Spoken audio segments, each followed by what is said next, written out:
Di saat pemimpin dunia sibuk bicara soal perang, para analis militer sibuk membaca peta konflik. Di sisi lain, para astrolog kuno India sudah lebih dulu memperingatkan sesuatu yang mengerikan. Dalam sistem kuno Jyotisa, pergerakan planet bukan sekedar fenomena langit, tapi tanda zaman, penanda kehancuran dan kebangkitan. Beberapa perhitungan dalam Jyotisa menyebut fase tahun 2025 hingga 2027 adalah periode pergeseran Dharma. Artinya apa? Tatanan dunia lama akan runtuh dan kekuatan baru akan muncul dari tempat yang tidak pernah diduga. Dan yang bikin merinding, Asia Tenggara, terutama wilayah yang dilalui garis khatulistiwa, disebut sebagai pusat energi baru dunia. Sekarang coba kita tarik ke realita. Di saat Amerika dan sekutunya menguat, di saat Cina, Rusia, dan Iran membentuk poros baru, ada satu negara yang berdiri tepat di tengahnya, Indonesia. Karena menurut Jyotisa, wilayah yang berada di titik tengah bumi akan menjadi penyeimbang karma global. Dan sekarang, seorang analis militer Indonesia mengatakan, kondisi kita sekarang adalah kondisi perang. Bukan perang terbuka, tapi perang pengaruh, perang strategi, dan perang masa depan.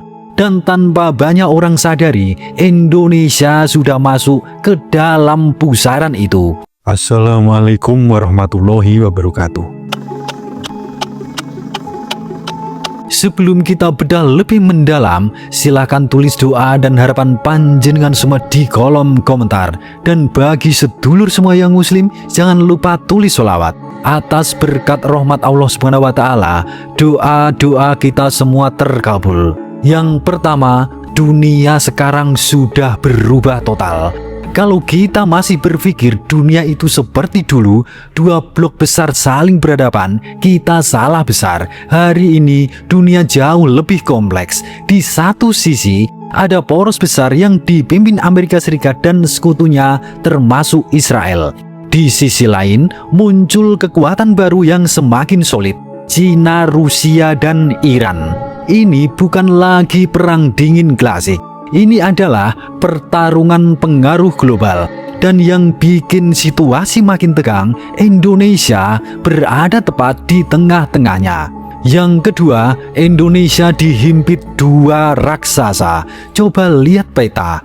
Di utara, Cina dengan klaim sepihak melalui Nine Dash Land masuk sampai ke wilayah Natuna Utara. Ini bukan sekedar garis di peta, ini adalah potensi konflik nyata. Di selatan, Amerika Serikat memperkuat kehadiran militernya di Darwin, Australia. Artinya apa? Indonesia sekarang berada di antara dua kekuatan besar dunia yang sama-sama punya kepentingan strategis di kawasan ini. Ini bukan posisi yang nyaman, ini sangat berbahaya. Tapi justru disinilah letak kekuatan Indonesia. Yang ketiga, sebuah fakta, Indonesia bukan korban. Banyak orang berpikir Indonesia ini cuma negara penonton yang akan jadi korban kalau perang besar terjadi. Itu salah besar. Dalam geopolitik modern, Indonesia justru disebut sebagai swing state. Negara kunci, negara penentu keseimbangan. Kenapa? Karena Indonesia tidak berpihak secara mutlak. Kita punya satu prinsip yang sudah jadi identitas sejak dahulu, bebas aktif. Artinya kita tidak tunduk pada satu kekuatan, tapi tetap aktif memainkan peran di panggung dunia. Dan justru karena itu, Indonesia punya sesuatu yang sangat mahal, daya tawar. Yang keempat, sebuah fakta sejarah sudah membuktikan. Ini bukan teori kosong, ini bukan ramalan kosong. Indonesia sudah pernah memainkan perang ini dan berhasil. Kita mundur ke masa lalu, saat konflik Irian Barat, Amerika Serikat yang saat itu dekat dengan Belanda tidak mendukung Indonesia. Apa yang dilakukan Soekarno? Apakah menyerah? Tidak. Beliau langsung mengubah arah mendekat ke Uni Soviet dan hasilnya Indonesia mendapatkan dukungan militer besar-besaran, kapal perang, kapal selam, hingga persenjataan canggih. Belanda pun goyah dan akhirnya kembali ke meja perundingan. Ini bukan suatu kebetulan, ini adalah strategi besar. Yang kelima, sebuah fakta diplomasi level tinggi. Contoh lain bahkan lebih berani, saat Indonesia berhasil menangkap pilot CIA Ellen Pope. Dia bukan orang sembarangan, dia bagian dari operasi rahasia Amerika. Kalau mau, Indonesia bisa langsung menghukumnya. Tapi tidak, dia dijadikan kartu tawar dan hasilnya Indonesia mendapatkan satu skuadron pesawat Hercules dari Amerika Serikat. Coba pikirkan. Dari situasi krisis, Indonesia justru mendapatkan keuntungan strategis. Inilah yang disebut sebagai diplomasi tingkat tinggi. Yang keenam, ancaman sekarang lebih nyata. Tapi sekarang situasinya beda, lebih berbahaya dan lebih nyata. Ada satu angka yang harus kita perhatikan, 18 kali. Ya, sebanyak 18 kali. Pesawat militer Amerika Serikat masuk ke wilayah udara Indonesia tanpa izin. Ini bukan isu kecil, ini pelanggaran kedaulatan. Dan ini menunjukkan satu hal, Indonesia sedang diuji. Yang ketujuh, perang informasi dan intelijen.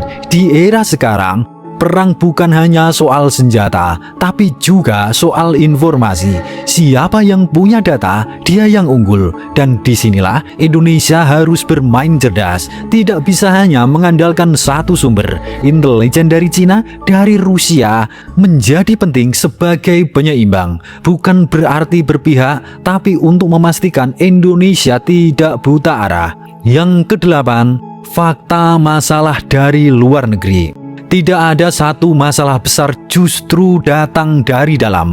Kesenjangan anggaran pertahanan. Presiden terpilih Prabowo Subianto sendiri pernah menyinggung hal ini, bahwa kebutuhan modernisasi militer masih jauh dari anggaran yang tersedia. Artinya apa? Kalau ini tidak diatasi, Indonesia bisa punya strategi hebat, tapi tanpa kekuatan nyata di lapangan, dan itu berbahaya. Yang kesembilan, kita masuk ke bebas aktif versi 2.0.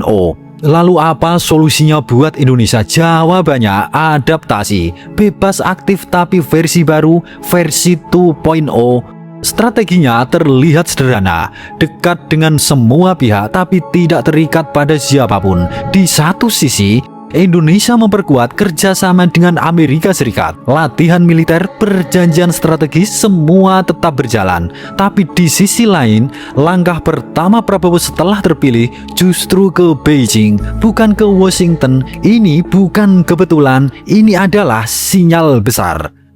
Yang ke-10, kita bedah tarian diplomasi yang berbahaya.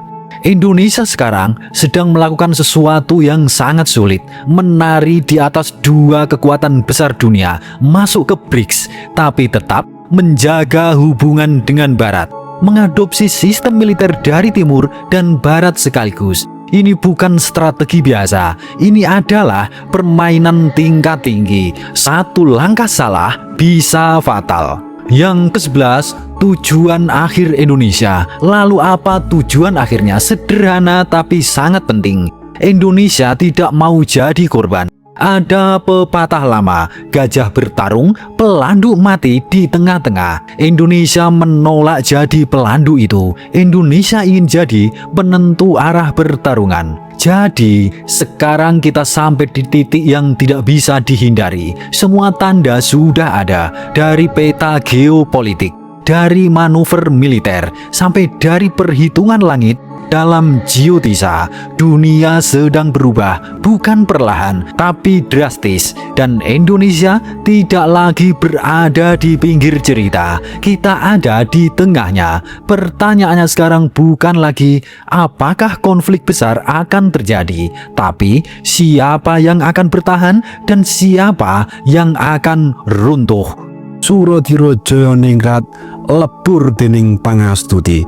Wassalamualaikum warahmatullahi wabarakatuh.